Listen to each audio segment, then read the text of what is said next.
Halo semua, selamat datang di video ini. Pada video kali ini, kita akan menjelajahi dunia membatik, seni yang indah dan kreatif. Kali ini, kita akan belajar bersama cara membuat batik tulis. Bagi teman-teman yang baru pertama kali akan mencoba, jangan khawatir, karena kita akan mulai dari dasar-dasarnya.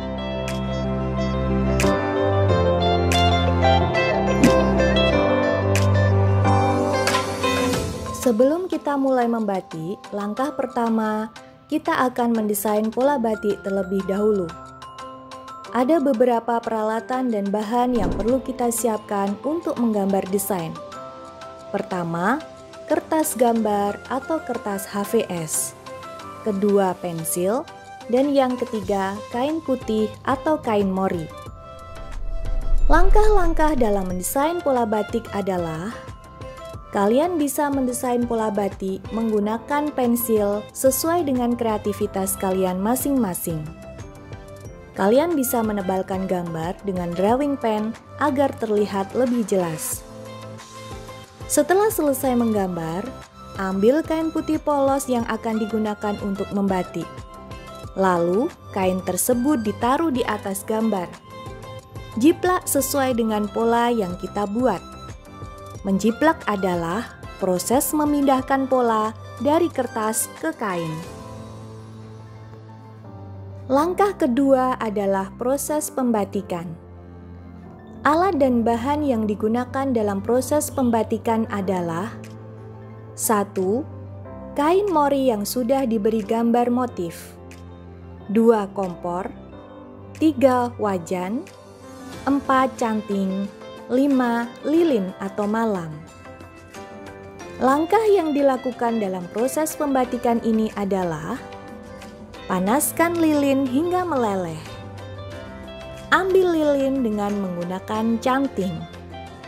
Proses pemberian lilin yang pertama disebut ngelowong, yakni membentuk kerangka motif mengikuti pola yang telah dibuat.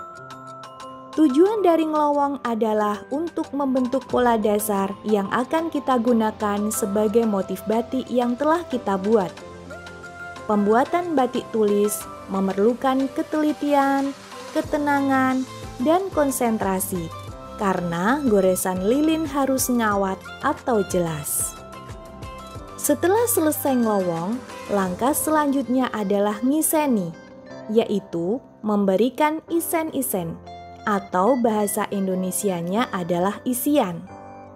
Tujuan dari ngiseni ini adalah memberikan penghiasan pada pola agar tidak terlihat polos. Langkah ketiga yaitu proses pewarnaan. Alat dan bahan yang digunakan dalam proses pewarnaan adalah: 1. Ember atau baskom. 2. Air. 3. Pewarna kain. 4. BO. 5. Kostik. 6. TRO atau kita bisa menggunakan rinso bubuk. Proses pewarnaan melalui beberapa tahapan, yaitu: siapkan baskom. Masukkan BO sekitar 2 sendok makan. Kostik sedikit saja, sekitar setengah sendok. Dan TRO atau rinso sedikit saja, sekitar setengah sendok. Kemudian tuangkan air panas sekitar 1 gelas. Selanjutnya aduk semua bahan-bahan hingga larut. Jika sudah larut, tuangkan air dengan suhu normal sebanyak 2 gelas dan aduk hingga rata. Tunggu beberapa saat hingga larutan agak dingin. Rendam kain yang sudah dibatik ke dalam larutan. Pastikan semua kain terkena larutan. Jika semua kain sudah terkena larutan, angkat kain, angin-anginkan beberapa saat hingga kain tidak basah namun masih lembab. Cukup diangin-anginkan saja ya teman-teman. Kain batik tidak boleh terkena sinar matahari secara langsung. Jika kain sudah dalam keadaan lembab, kita siapkan larutan pewarnanya. Siapkan baskom, masukkan pewarna sebanyak 2 sendok makan. Tuangkan air dengan suhu normal sebanyak 2 gelas. Aduk perlahan hingga larut. Celupkan kain batik ke dalam larutan.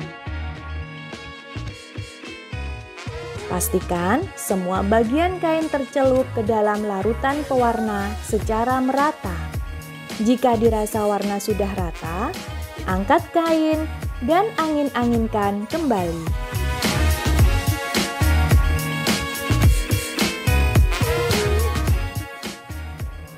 Langkah keempat adalah ngelorot, yaitu menghilangkan lilin pada kain. Alat dan bahan pada proses ngelorot adalah 1 panci, 2 air, 3 soda abu. Langkah-langkah pada proses ngelorot yaitu: siapkan panci yang berisikan air. Masak air hingga mendidih. Masukkan soda abu sedikit demi sedikit, sekitar 2 sendok makan ke dalam air mendidih. Kemudian, masukkan kain yang telah diberi warna ke dalam panci. Aduk menggunakan kayu secara perlahan. Tujuannya adalah untuk menghilangkan lilin pada kain. Setelah lilin hilang, angkat dan pindahkan kain ke dalam ember yang berisi air pada suhu normal yang telah diberi rinso. Cuci kain sambil dikucek untuk menghilangkan lilin yang masih menempel pada kain. Jika kain sudah bersih, kita bilas dengan air biasa, kemudian kita angin-anginkan lagi kain hingga kering. Sudah jadi deh batiknya. Bagaimana teman-teman? Mudah bukan cara membuat batik tulis? Biasanya pembuatan batik tulis memerlukan waktu yang lama. Apalagi jika kain yang dibatik berukuran besar dan dengan pola desain yang sangat rumit.